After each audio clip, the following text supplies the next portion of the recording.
Hello, everybody. Welcome to episode 6 of the Daily Aztec Debrief. I'm your host, Rami Alarian. And I'm your co-host, Jalen Vega. The Daily Aztec Debrief has highlighted some pretty exceptional stories over our short-lived run, but today we're here to dissect one of the most popular stories to come out, not only this semester, but almost all of time. Titled Empty Seats, Fading Cheers, SDSU Football Battles Snapdragon Attendance Crisis, written by Connor Larson, highlighted a glaring top priority issue with the Snapdragon Stadium, the number of attendees. Here we have the writer to talk a little bit more about the famous story. How are you feeling, Connor? I'm doing great. Thank you guys for having me on. I appreciate it. Of course. Let's just dive right in. What has happened to you since publishing this story? A lot of attention, a lot of people coming up to me saying congratulations on the story. I haven't heard anything from the athletic department or the football team, but I know that they've definitely read the story. I think tons of eyeballs around San Diego have picked it up, have read it, have thought about the issue that I touched on in the article. It's been a cool, 2-3, I don't even know how long the story came out, but 2 or 3 weeks since it's been published. Wonderful. I mean, do you happen to know any of the numbers of how many impressions it might have gotten?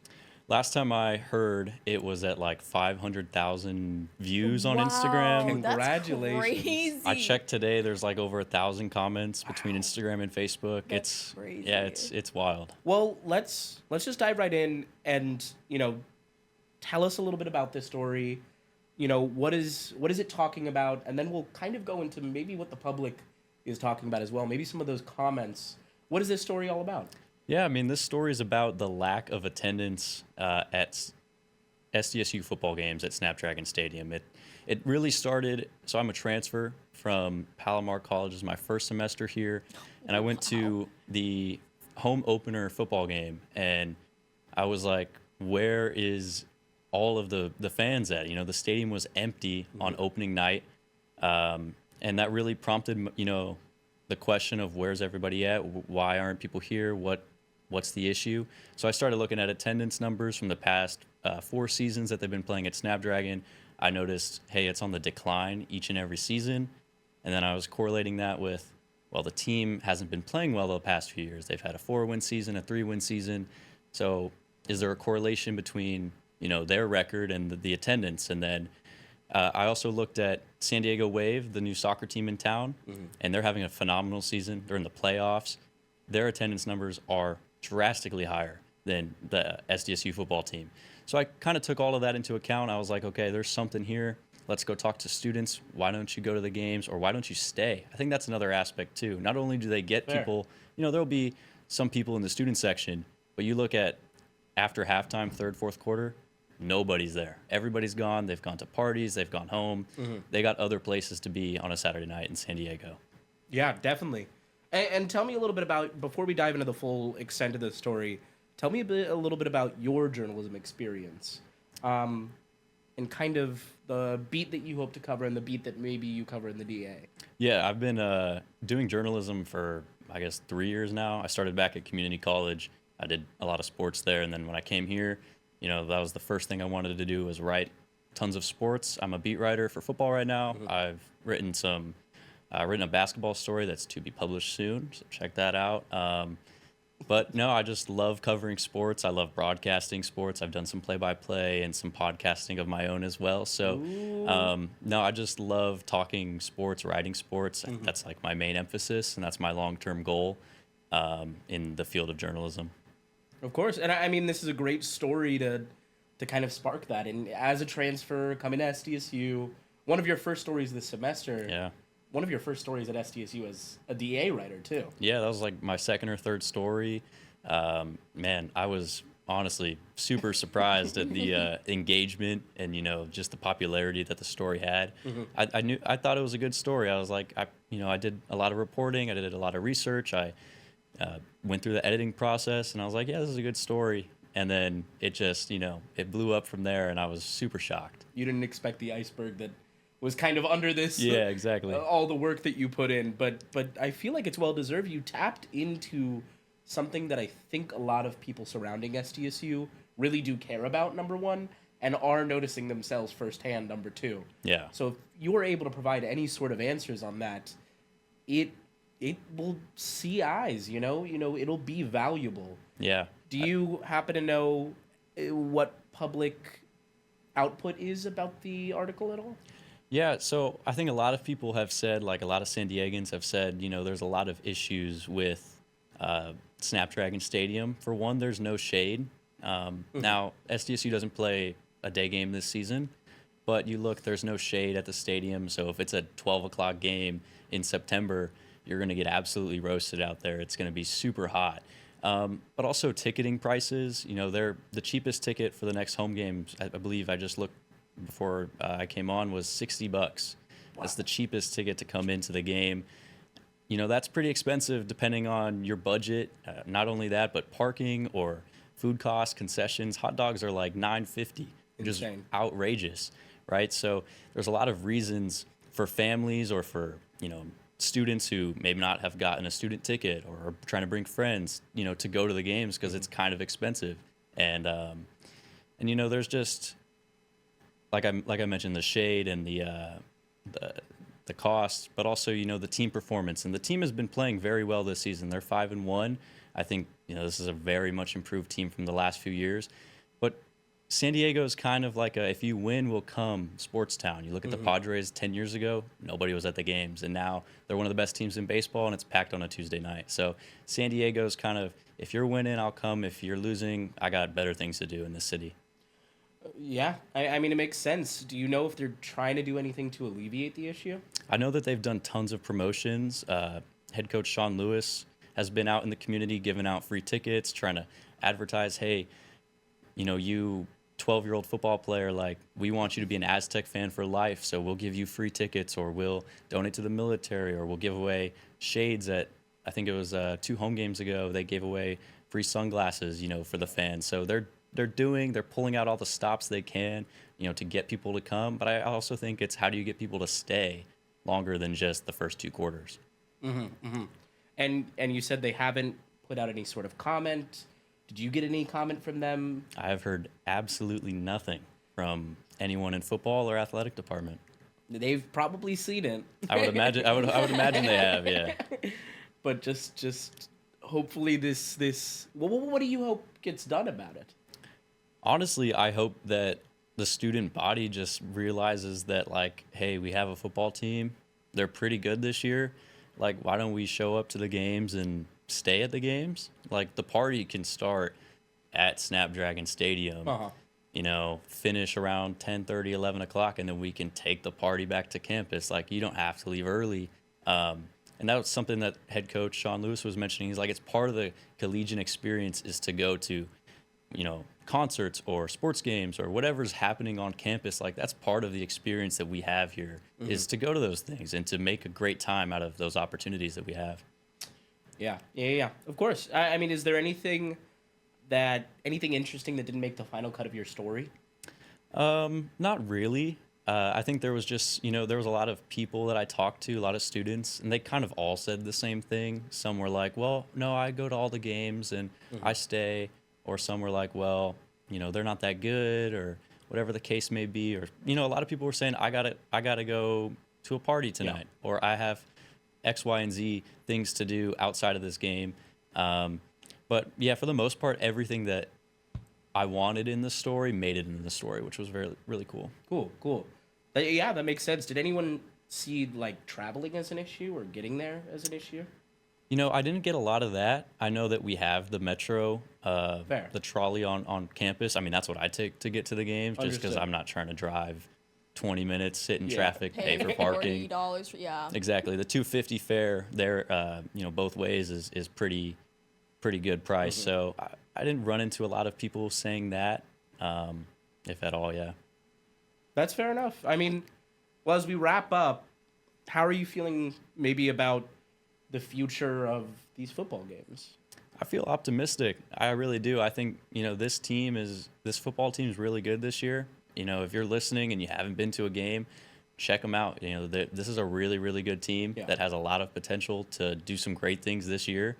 And I think the more people we get at these games, the better atmosphere, the better the team's going to play. And just overall, it'll just be a great experience for us here at SDSU. Most definitely. Jalen, you have any questions?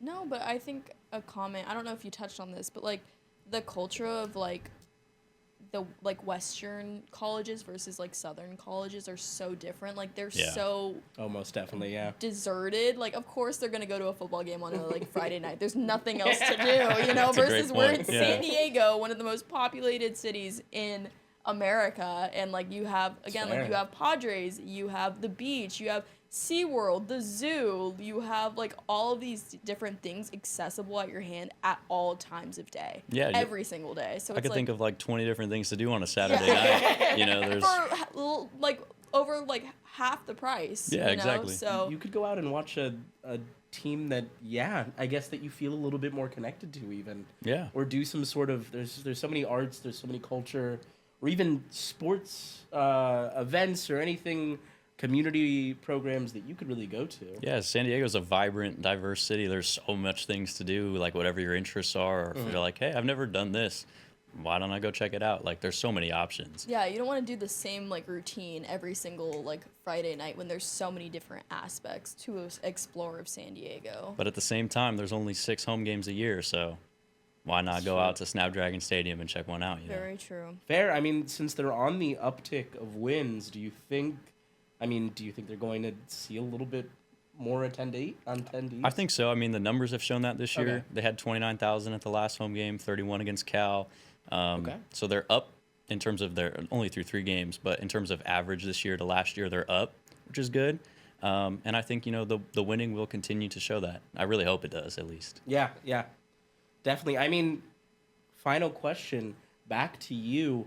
How do you feel about your future in the DA? Do you have any goals here? Oh man, I love the DA. I love everybody I've worked with. It's been super fun.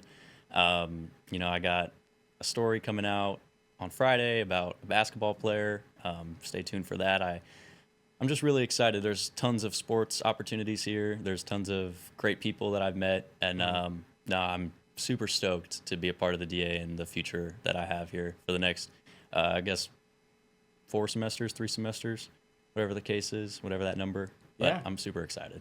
Awesome. Well, congrats, Connor. Thank you for coming Thank you. on. Yes. I hope everyone checks out your Snapdragon story and your future stories on the DA website. And thank you so much. In the meantime, let's switch over to the headlines. And we're back. Thank you so much, Connor. Let's just get right into the headlines. For sports, San Diego travels to Fresno State in a big rivalry match for the old oil can. Junior edge rusher Trey White said, "I feel like we got the best defense in the country." High praises and high hopes as the fight for the trophy gets more tense. Both teams don't want the oil can going anywhere. Neither do I. I want that bad boy staying in our possession. With us. SDSU and UNLV battled it out last week, and senior defender Tristan Viviani turned a tense night into a victory for our men's soccer team. This was SDSU's second to last home game of the season. Coach Hopkins said, "Our guys just gutted it out. They never quit. We kept up possession and are keeping momentum in the home stretch with just 3 regular games remaining and 1 final home match ahead." In the news, the 24/7 study area is back! Woohoo! After being replaced by the after-hours area due to budget cuts. Backlash from students convinced authorities to reopen the 24/7 access. According to a school-wide email, the change is reflective of libraries' commitment to granting equitable access to learning spaces and resources when students need them the most. On a separate note, SDSU parking structure elevators operate under a 2-year expired permit. SDSU Facility Services assured that elevators are permitted to operate while students remain concerned for their safety. J.D. Weidman, the Director of Parking and Transportation Services, at a September 30th meeting, said he was not aware of the status and would communicate with SDSU Facility Services. While Darren Aki, Executive Director of Facility Services, said that these elevators are currently in compliance with California Division of Occupational Safety and Health Elevator Unit permitting standards, but are pending inspection. In arts and culture, Oktoberfest is one of the biggest social events in the world. So how did this festival that centers on beer come so far? Emma Kepfer talks about it in the latest arts and culture piece on the subject.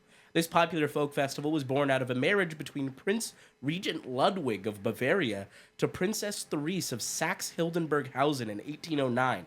The wedding kicked off 5 days of festivities, ending with a horse race in Munich.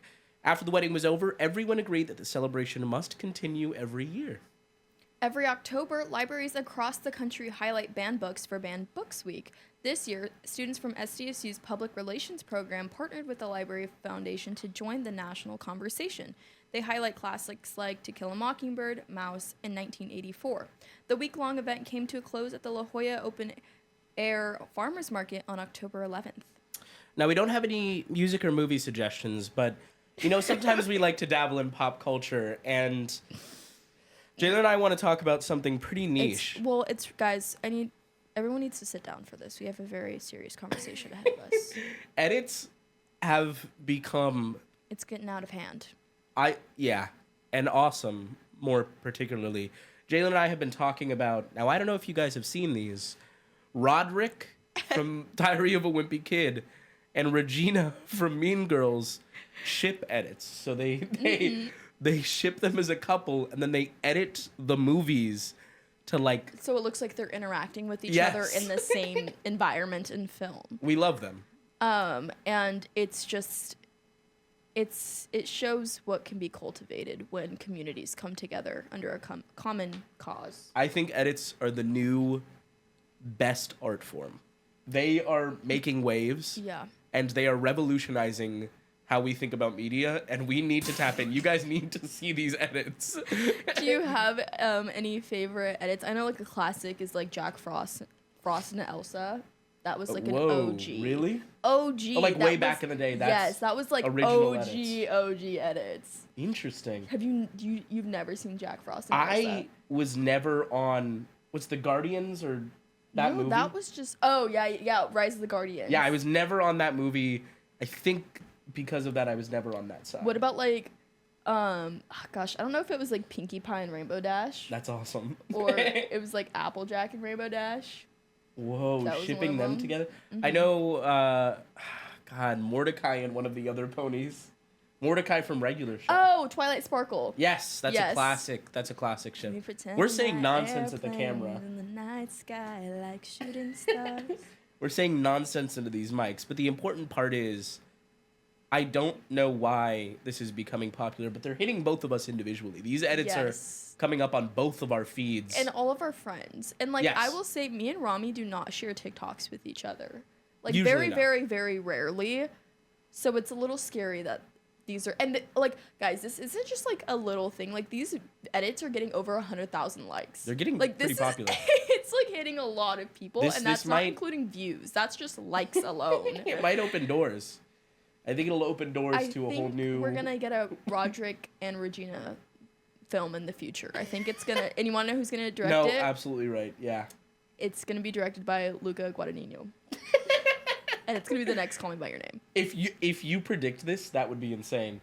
But I think they call me the predictor. That aesthetic is super popular. I mean, right now, I feel like there's a need.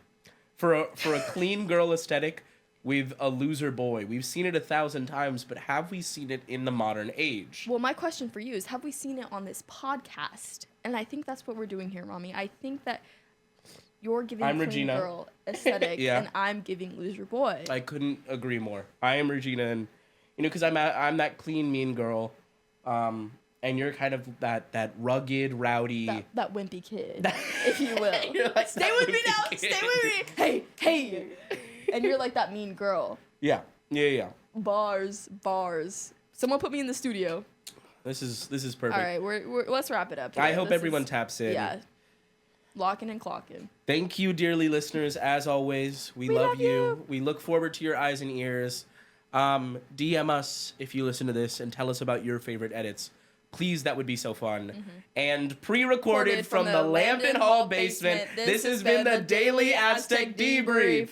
Thank you. Bye-bye.